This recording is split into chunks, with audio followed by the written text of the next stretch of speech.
이 시간 마태복음 20장 20절부터 28절까지의 말씀 가지고 권력의 주인이라는 제목으로 하나님 말씀 나누도록 하겠습니다. 여러분 주변에 좀 변했다 싶은 사람 혹시 있지 않습니까? 우리가 변했다 싶은 사람의 특징은 그 사람이 이전과 다르게 뭔가를 가졌기 때문인 것이죠.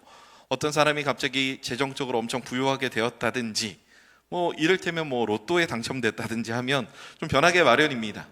그런데 뇌과학자들이 굉장히 재미있는 실험을 했습니다. 변한 사람의 이유에 대한 탐구이죠. 변한 사람의 대부분은 사실 어떤 돈이나 이런 문제가 아니라 권력을 가질 때 보통 변한다고 합니다.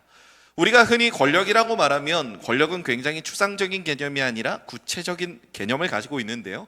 보통 내가 돈을 통해서 다른 사람들을 움직일 수 있는 것도 권력이고요. 그리고 다른 사람들보다 더 많은 정보를 가지고 있는 것도 권력입니다. 그리고 더 뛰어난 능력을 가지고 있는 것도 권력입니다. 그러니까 그 사람이 이전과 다른 무언가를 가졌다는 건 사실은 그것을 기반으로 내가 어떤 존재가 되었다 라고 하는 권력을 가졌다라고 하는 생각을 가지기 때문에 변한 것이죠.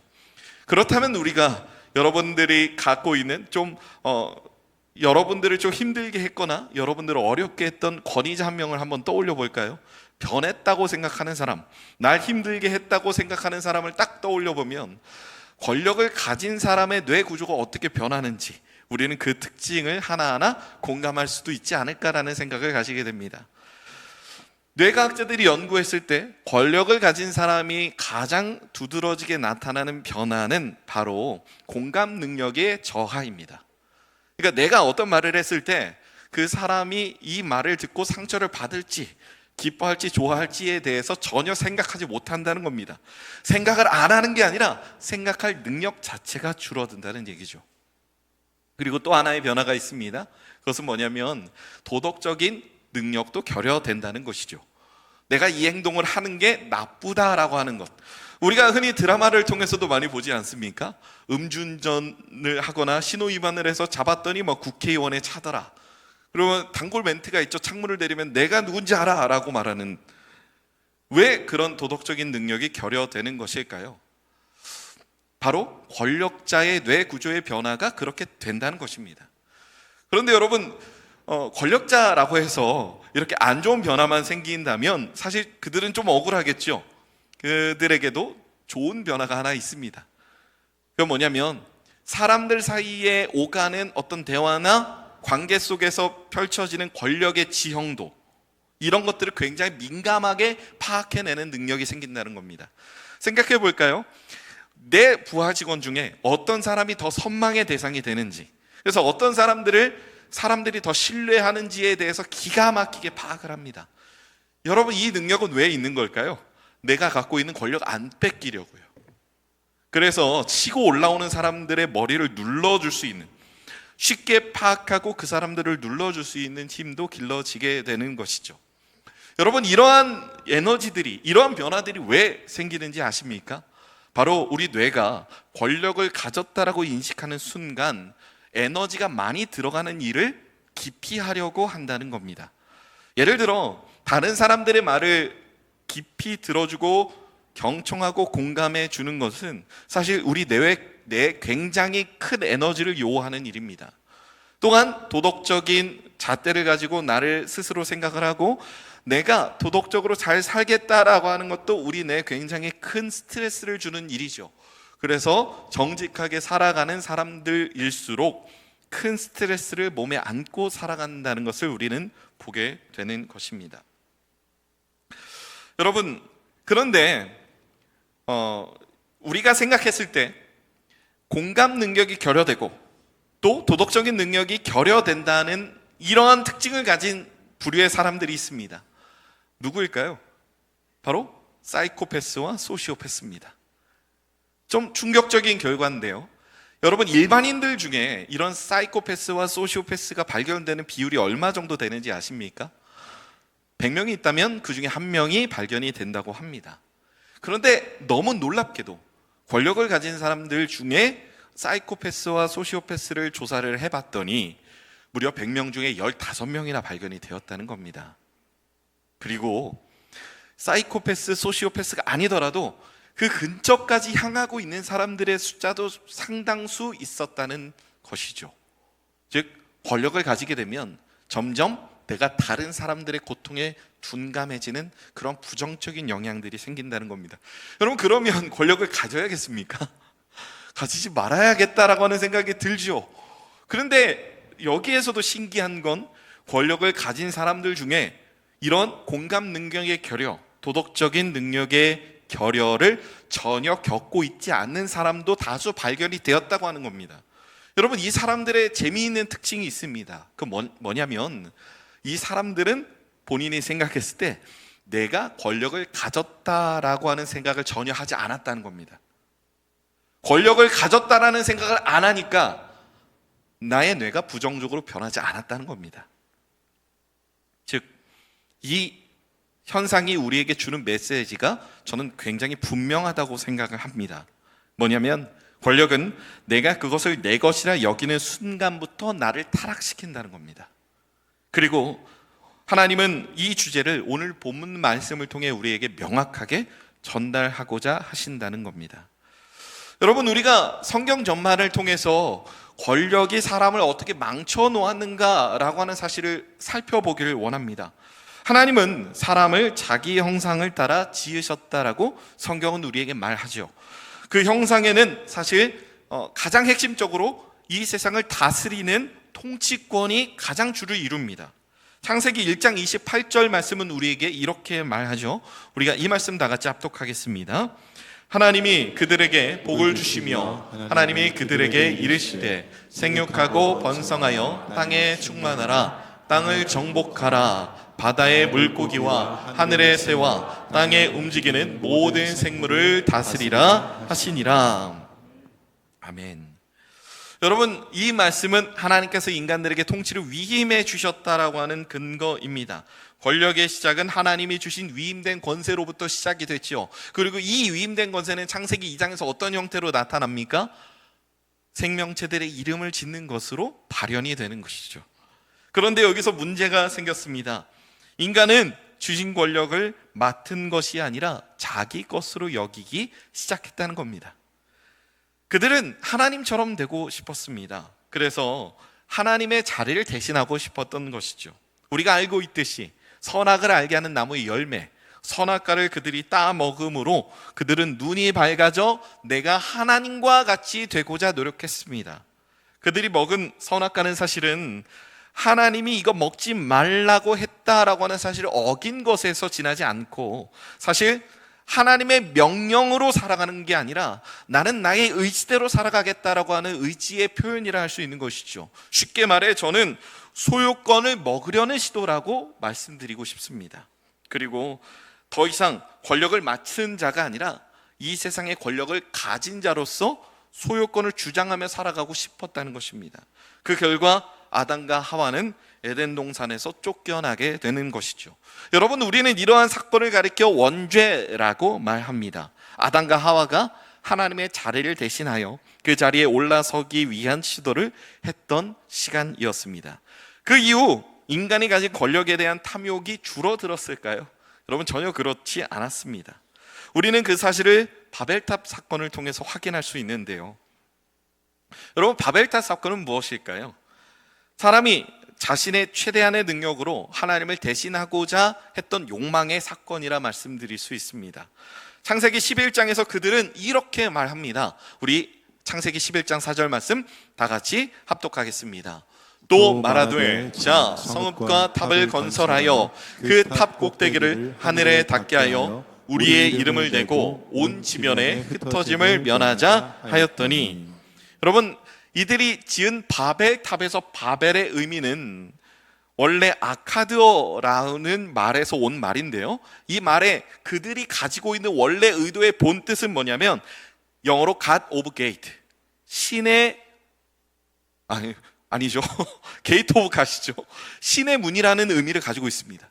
즉 내가 하늘의 권세를 가지고 이 세상 어디에서나 바라볼 수 있는 높은 탑을 건설하여서 사람들이 이것을 바라볼 때마다 이것을 통해서 나에게 경배하도록 만드는 신의 탑을 건설한 것이죠. 그런데 여러분, 이 바벨이란 말은 히브리어로 흩어짐, 혼잡이라는 의미를 가지고 있습니다. 하나님께서는 이들의 악한 의도를 아시고 이들의 통치의 수단인 언어를 혼잡하게 하여 주심으로 이들의 통치의 수단을 아예 상실시켜 버리는 것입니다. 여러분, 이렇게 세상 사람들은 자신의 통치를 더욱더 정당화하기 위해서 내가 내 권력을 갖고 사람들을 부리려고 노력했습니다. 여러분, 그런데 이것이 비단 성경 안에서 하나님을 믿지 않는, 하나님을 인정하려 하지 않는 사람들만의 문제였을까요? 사실 그렇지 않습니다. 이스라엘 백성들은 사사기의 마지막 구절에서 이스라엘의 왕이 없었다라고 하는 평가를 듣게 됩니다. 그때 이스라엘의 왕이 없으므로 사람들이 각기 자기 소견에 옳은 대로 행하였더라라고 하는 이 말씀은 사실 이스라엘에 다윗이나 솔로몬 같은 왕이 없었다라고 하는 말이 아니라 이스라엘 백성들이 하나님을 자신의 왕으로 두기를 싫어했다는 겁니다. 신정국가로서 하나님을 섬기는 그런 나라로서 하나님만이 우리의 왕이다라고 하는 사실을 벗어나서 그 왕권, 왕의 권력을 우리 인간이 향유하기를 원했다는 겁니다. 여러분, 그 결과 사무엘상 8장 5절에서 이스라엘 백성들은 사무엘에게 이런 요구를 하게 되는 것이죠. 우리 사무엘상 8장 5절 말씀 다 같이 합독하겠습니다. 그에게 이르되 보소서, 당신은 늙고 당신의 아들들은 당신의 행위를 따르지 아니하니 모든 나라와 같이 우리에게 왕을 세워 우리를 다스리게 하소서 한지라. 이스라엘 백성들은 하나님의 왕 되시는 질서를 버리고 인간의 왕 되는 통치를 요구했습니다. 하나님의 왕권이 더 이상 우리에게 효력을 미치는 게 아니라 내 말을 나의 입장에서 함께 들어줄 수 있는 인간 왕의 통치를 원하며 하나님의 권위를 자신들에게서 지우려는 시도를 한 것입니다. 단순히 정치 체계를 바꾸자는 것이 아니죠. 권력의 주인을 바꾸자는 것이었습니다. 하나님께서 맡기신 권위를 자기 것이냥 소유하려는 순간 인간은 이렇게 타락의 길로 떨어지게 되는 것입니다. 여러분, 다시 도입부의 말씀으로 한번 돌아가 보겠습니다. 저는 여러분께 뇌과학의 이야기를 하며 권력자의 뇌가 권력을 가졌다고 생각하는 순간 타락한다라고 말씀을 드렸습니다. 공감 능력이 떨어지고 도덕적인 능력이 결여됩니다. 여러분, 이것이 뜻하는 건 다른 사람들을 내가 동역하는 존재로 여기는 게 아니라 이용할 자원으로 여기게 된다는 겁니다. 권력을 자기의 소유로 착각하기 때문에 빚어지는 문제이죠. 로마서 13장 1절에서 사도 바울은 우리에게 이렇게 말을 합니다. 로마서 말씀 우리 다 같이 합독하겠습니다. 각 사람은 위에 있는 권세들에게 복종하라. 권세는 하나님으로부터 나지 않음이 없다니 모든 권세는 다 하나님께서 정하신 바라.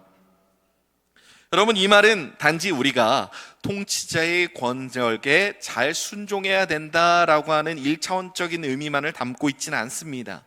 이 말은 순종하는 자나 그리고 권력을 가진 자 모두에게 이 세상의 모든 권력이 다 하나님으로부터 왔음을 우리에게 보여주는 말씀이죠. 권력의 근원이 어디인지를 우리에게 말해주고 있는 것입니다.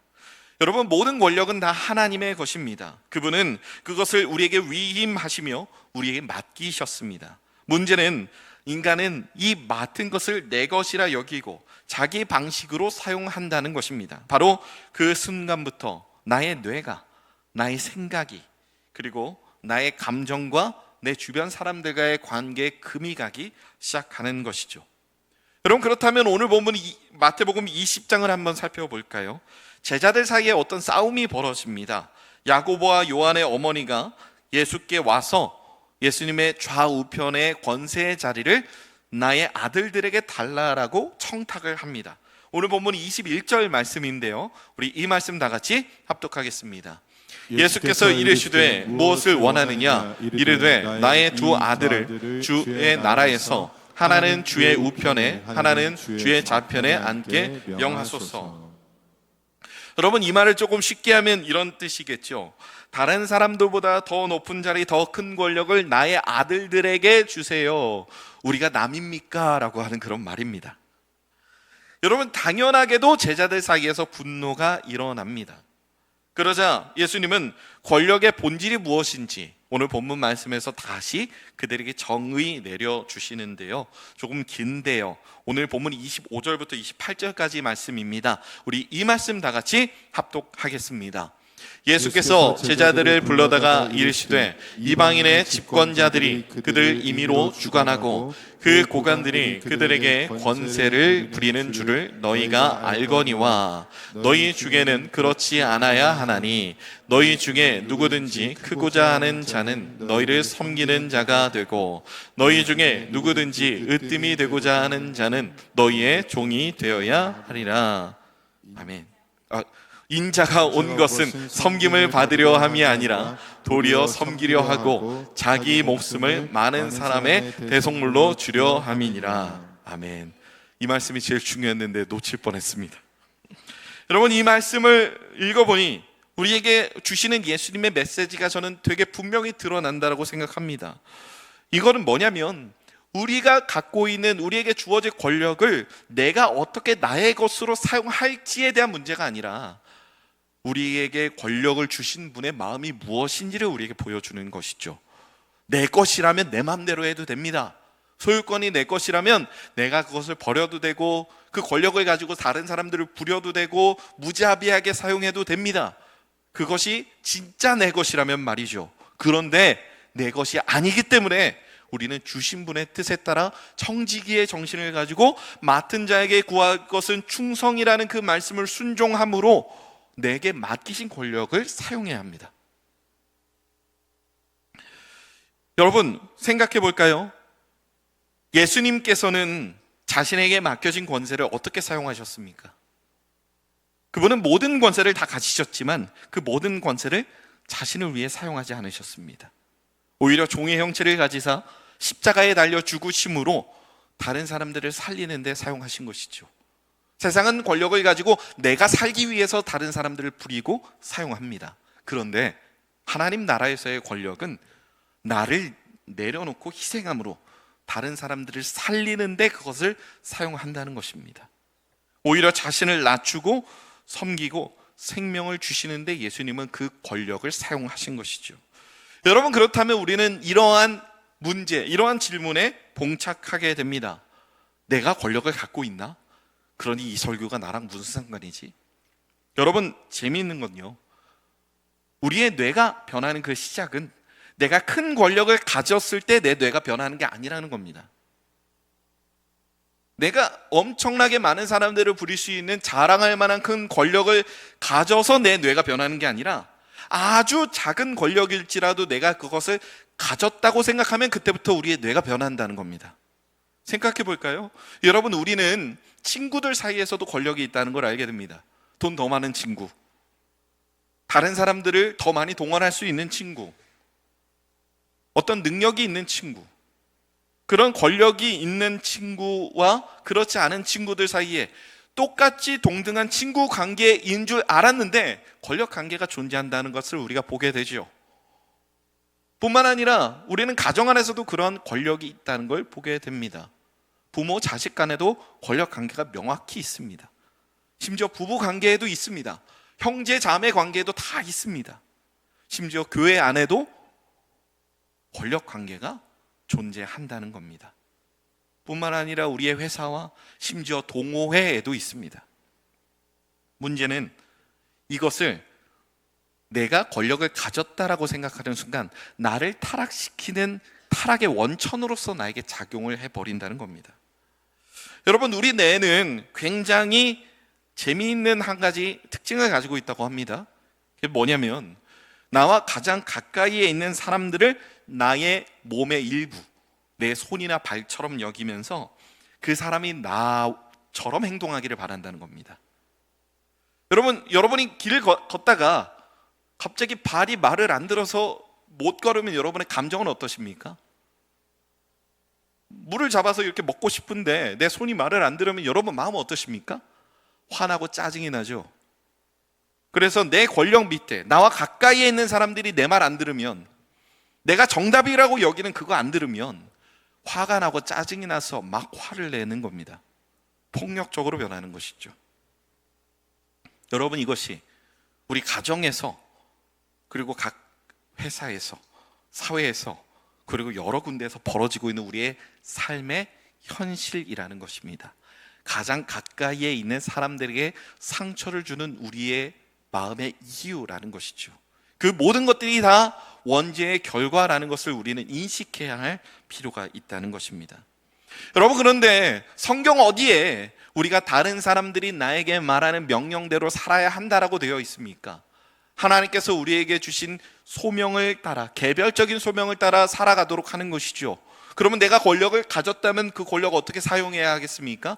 그 사람이 하나님께서 주신 소명을 따라 살아갈 수 있도록 희생하고 섬기며 그 사람이 하나님이 사용하시는 자리로 나아갈 수 있도록 계속해서 돕는 것입니다. 그것이 하나님께서 우리에게 권력을 주신 이유라는 것이죠. 나의 유익을 위해서 사용하라는 것이 아닌 것입니다. 여러분, 그렇다면 우리는 어떻게 하여야 하겠습니까? 권력은 굉장히 위험합니다. 우리가 스스로의 상태를 내가 권력을 가졌다라고 하는 이 소유권을 생각하며 방치한다면 여러분, 그 권력은 필연적으로 관계를 파괴합니다. 다른 사람들과의 관계를 망치고 영혼을 망가뜨리며 마치 내가 하나님이 된 것인 양 착각하게 만들어 버립니다. 그러므로 우리는 항상 기억해야 합니다. 나는 권력을 소유한 자가 아니라 권력을 맡은 자다라고 하는 의식을 계속해서 가져야만 한다는 것이죠. 그리고 이 말은 맡은 자의 자세로서 언제나 하나님 앞에 무릎을 꿇음으로 충성되이 하나님께 언제나 물어야 한다는 겁니다. 하나님이 주신 말씀을 가지고 내게 주신 권력을 어떻게 사용해야 할까를 우리는 늘 고민해야 한다는 것이죠. 하나님이 주신 권세는 하나님을 위해 하나님의 뜻대로 사용되어야 하는 것이 마땅하기 때문입니다. 내 거 아니니까요. 하나님의 방식, 곧 섬김과 희생, 자기 비움으로 말입니다. 하나님께서 우리에게 권력을 주셨다면 그 권력을 십자가에 달려 돌아가시기까지 자기를 믿는 모든 사람들을 살리기 위해서 희생하시고 헌신하시는 데 사용하신 그분의 뜻을 따라 사용해야 마땅한 것이죠. 즉 권력은 부리는 것이 아니라 누군가를 살리는 것임을, 그것이 하나님의 뜻임을 늘 기억해야 한다는 것입니다. 여러분, 저는 오늘 한 영상을 통해서 권력을 정말 성경적인 의미로 아름답게 잘 사용한 사람의 이야기를 여러분께 좀 들려드리고 싶습니다. 우리 영상 한번 보실까요?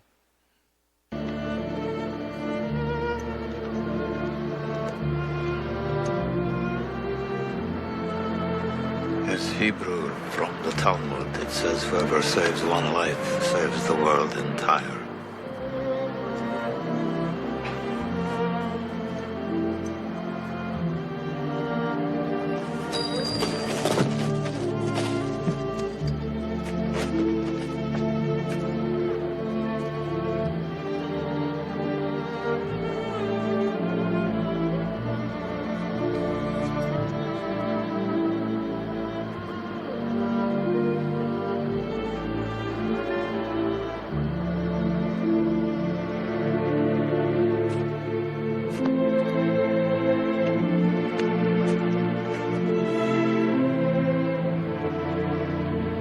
I could have got more.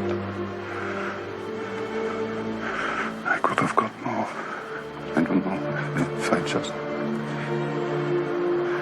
I could have got more. Oscar, there are 1,100 people who are alive because of you. Look at them. If I'd made more money.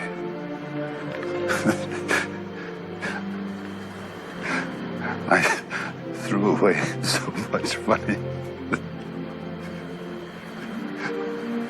You have no idea.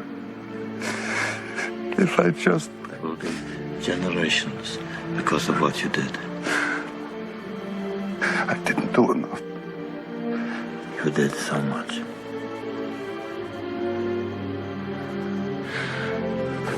This car. Good, what about this car? Why did I keep the car? 10 people right there. 10 people. 10 more people. This pin. 2 people.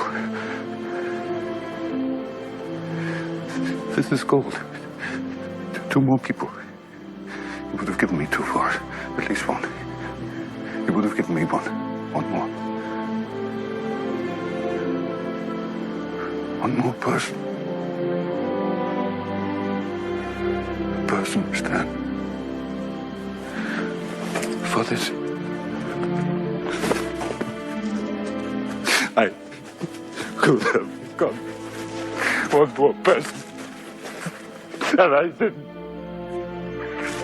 I didn't.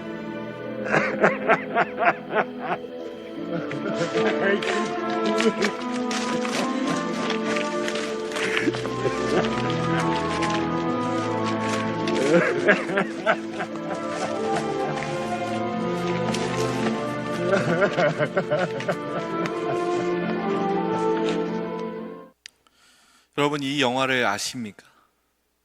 쉰들러 리스트라고 하는 영화죠. 이 쉰들러 리스트는 독일인이었던 오스카 쉰들러의 이야기를 담은 영화입니다. 쉰들러는 굉장히 방탕한 사람이었다고 합니다. 그는 공장을 열어서 공장의 사장으로서 꽤나 많은 돈을 벌었고 그 돈을 쓰며 살아가는 재미로 살아가고 있었습니다. 자신의 공장에 취직해서 일하던 사람들에게도 좀 자비롭지 않은 사장이었죠. 그러다가 이제 전쟁이 벌어집니다. 독일 나치 정권은 그 즉시 유대인들을 무참히 학살하기 시작했습니다. 그 순간 오스카 쉰들러는 화들짝 놀라게 됩니다. 이 전쟁의 정당성에 대해 의문을 품기 시작한 거죠. 그리고 내가 저들을 구해야겠다라고 생각을 한 겁니다. 쉰들러는 자신의 공장의 가동을 중단했습니다. 그리고 그 공장 안에 있는 모든 집기들을 다 팔아 자신의 전 재산을 최대한 많이 만든 다음에 독일 정권에 최대한 많은 로비를 해서 사람들을 자신의 필수 인력으로 취직을 시켰습니다. 유대인들을 전부 다 고용했고 고용된 유대인들은 필수 인력으로 지정이 되어서 학살 명단에 들어가지 않았다라고 말합니다. 그래서 이 영화의 이름이 1100명의 쉰들러 리스트입니다. 여러분, 쉰들러는 자신의 전 재산을 다 희생하면서 사람을 구했습니다. 그러면서도 쉰들러는 마지막에 이렇게 고백을 하죠. 이 차를 팔았으면 내가 10명은 더 구할 수 있었을 텐데. 권력은 바로 이런 것입니다. 내가 가지고 있는 그 권력의 힘을 통해 내가 더 나은 삶을 향유하고자 하는 것이 아니라 사람을 더 구해야 한다는 그러한 소명을 가지고 나아가야 하는 것이죠. 그는 권력을 가진 자가 아니라 맡은 자로서의 책임을 분명히 가지고 있었다는 것입니다. 우리가 맡은 권력이 무엇이든 그것은 나 자신을 위해서 존재하는 것이 아니라 하나님이 맡기신 목적을 위해 써야 할 자원입니다. 그것이 맡은 자가 구해야 할 충성된 삶의 자세라는 것이죠. 성도 여러분, 오늘도 하나님은 그 권력을 맡기고 그 권력을 잘 사용할 한 사람을 찾고 계십니다. 권력을 휘두르기보다 무릎을 꿇을 줄 알고 높아지기보다 낮아지기 원하는 사람을 찾고 계신다는 겁니다. 하나님은 이렇게 섬김의 자리로 나아가는 이들에게 진정한 권세를 주기를 즐겨 하십니다. 여러분에게 맡겨진 권력은 무엇입니까? 내가 높은 자리에 없다고 내게 권력이 없는 게 아니라 작은 권력이라도 내가 그것을 가졌다고 생각할 때, 여러분, 그것이 나를 타락시킨다면 그 권력, 작은 권력 하나를 잘 사용할 때 내가 머물고 있는 공동체가 하나님의 나라가 될 줄로 믿습니다. 그렇게 우리는 가진 자가 아니라 맡은 자로서의 책임을 다해야 합니다. 그렇게 오늘 우리는 다시 하나님 앞에 내가 갖고 있는 권력의 모든 허울들을 다 내려놓고 섬김의 자리로 나아가야 할 것입니다. 맡았기에 다시 어떻게 사용할지 고민하며 나의 뜻과 나의 유익을 위해 사용했던 그 모든 삶을 뒤로 하고 하나님의 뜻이 어디에 있는가를 고민해야 한다는 것이죠. 우리가 받은 권력은 누군가를 지배하라고 주신 권력이 아닙니다. 우리에게 권력을 맡기신 그분은 십자가 위에서 자신의 모든 권력을 다 버리시면서까지 자기를 믿는 사람을 살리기 위해서 그 권력을 사용하셨습니다. 그러므로 기억하십시오. 권력은 다스리는 것이 아니라 살리는 것입니다. 권력은 명령하는 게 아니라 희생하는 것입니다.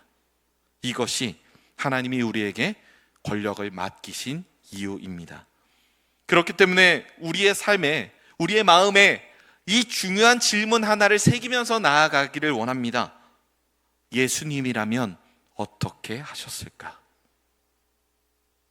내가 나의 뜻대로 살아가는 게 아니라 지금 나의 이 자리, 내가 권력을 사용해야 하는 이 자리에 내가 아니라 예수님이 계셨다면 과연 여기서 무슨 말씀하시고 어떤 행동하셨을까? 여러분, 그것이 우리의 삶의 기준이 되어야 할 줄로 믿습니다. 이 질문이 저와 여러분의 인생을 뒤흔드는, 우리의 인생의 본질을 꿰뚫는 질문이 되기를 주님의 이름으로 축복합니다. 이 시간